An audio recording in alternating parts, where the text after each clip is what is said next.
Hello everyone, மறக்காம ஒரு like பண்ணிட்டு இந்த வீடியோவை கண்டினியூ பண்ணுங்க. ஃபெப் 4 ஆன இன்னைக்கு தான் ஸ்ரீலங்காவோட இண்டிபெண்டன்ஸ் டே. ஒரு சிங்கிள் பேட்டில் கூட இல்லாமல் 3 காலனியல் எம்பையர்ஸ் 443 இயர்ஸாக ரூல் பண்ணிட்டு இருந்ததை இண்டிபெண்டன்ஸ் டே வாங்கினாங்க. இப்போதான் நாம ஸ்ரீலங்கான்னு சொல்கிறோம். அதோட முன்னாடி நேம் என்னன்னு பார்த்தீங்க அப்படின்னா சிலோன். இந்தியா மாதிரியே சிலோனும் ஸ்பைசஸ், பியர்ல்ஸ், ஜெம்ஸ், அதுக்கப்புறம் ஜியோகிராஃபிக்கல் லொக்கேஷனுக்கு ரொம்ப ஃபேமஸ். அதனாலேயே எல்லா எம்பையரும் சிலோனை தனக்குள்ளே வச்சுக்கணும் அப்படின்னு ரொம்ப ஆசைப்பட்டாங்க. அது மட்டும் இல்லாமல் பீஸ்ஃபுல்லாக இருந்த அந்த ஐலாண்டை டார்கெட்டாக வச்சாங்க யூரோப்பியன்ஸ். 1505 போர்ச்சுகீஸ் வந்தாங்க. அங்கே பேர் 1505 போர்ச்சுகீஸ் வந்தாங்க. 1658 டச் வந்தாங்க. ஃபைனலாக பிரிட்டிஷ் வந்து 1796 வராங்க.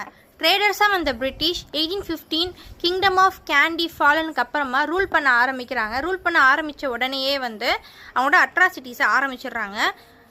ட்ரெடிஷ்னல் லேண்ட்ஸை வந்து கேப்சர் பண்ணிடுறாங்க. ஸோ அதனால் அங்கே அவங்களோட ட்ரெடிஷ்னல் க்ராப்ஸை வந்து கல்டிவேட் பண்ணாமல் டீ, காஃபி, ரப்பர் அந்த பிளான்டேஷன்ஸ் மட்டும் தான் பண்ணணும் பிஸ்னஸ்க்காக அப்படின்னு சொல்லிட்டு ஆர்டர் போட்டுறாங்க.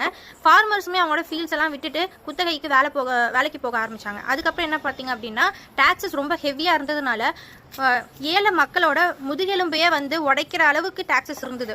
1915 சிங்களீஸ்க்கும் முஸ்லீம்ஸ்க்கும் ஒரு கான்ஃப்ளிக்ட் வருது. இதை பிரிட்டிஷ் வந்து ரொம்ப ப்ரூட்டலாக கண்ட்ரோல் பண்ணுறாங்க. இதை பார்த்துட்டு இந்த மக்கள் வந்து குதிச்சு எழுறாங்க. இனிமேலும் வந்து பொறுத்துட்டு இருக்க முடியாது, எல்லாரும் ஒன்றா சேர்ந்து அவங்க வந்து எதிர்க்கணும் அப்படின்னு முடிவு பண்ணுறாங்க. அப்போ தான் வந்து நேஷ்னலிஸ்ட் லீடர்ஸ் வந்து உருவாக்குறாங்க.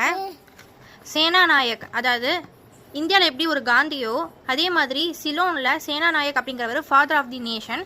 அதுக்கப்புறம் பொன்னம்பலம், அருணாச்சலம், பொன்னம்பலம், ராமநாதன், இவங்க எல்லாருமே வந்து இம்பார்ட்டன்ட் லீடர்ஸாக வராங்க. அதுக்கப்புறம் ட்ரேட் யூனியன்ஸ், புத்திஸ்ட் மாங்க்ஸ், அதுக்கப்புறம் யூத், இவங்க எல்லாருமே சேர்ந்து அவங்களோட இண்டிபெண்டன்ஸுக்காக போராடுறாங்க. அது மட்டும் இல்லை, தமிழ் லீடர்ஸுமே வந்து நிறையா பேர் ஹெல்ப் பண்ணுறாங்க சிலோனோட இண்டிபெண்டன்ஸுக்கு. ஆஃப்டர் வேர்ல்ட் வார் செகண்டுக்கு அப்புறமா பிரிட்டிஷும் ரொம்ப வீக் ஆயிடுறாங்க. நேஷனலிஸ்ட்டும் ரொம்ப ப்ரெஷர் கொடுக்கறதுனால இதுக்கு மேலே சமாளிக்க முடியாதுன்னு சொல்லிட்டு பிரிட்டன்லேருந்து சோல்புரி கமிஷனை 1944 அனுப்பி வைக்கிறாங்க.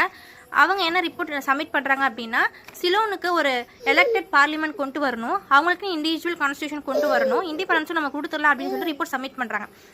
அவங்களுக்கு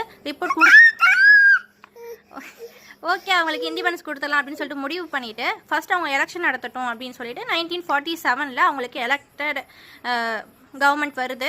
ஃபர்ஸ்ட் பிரைம் மினிஸ்டர் யார் அப்படின்னா சேனாநாயக் தான் வராரு. அதுக்கப்புறமா February 4, 1948 அவங்களுக்கு இண்டிபெண்டன்ஸ் கொடுத்துட்டு பிரிட்டிஷ் அந்த நாட்டை விட்டு கிளம்பிடுறாங்க. இன்னைக்கோட வீடியோ உங்களுக்கு பிடிச்சிருந்துச்சு அப்படின்னா கண்டிப்பாக சப்ஸ்கிரைப் பண்ணிட்டு லைக் பண்ணிடுங்க. பாய்.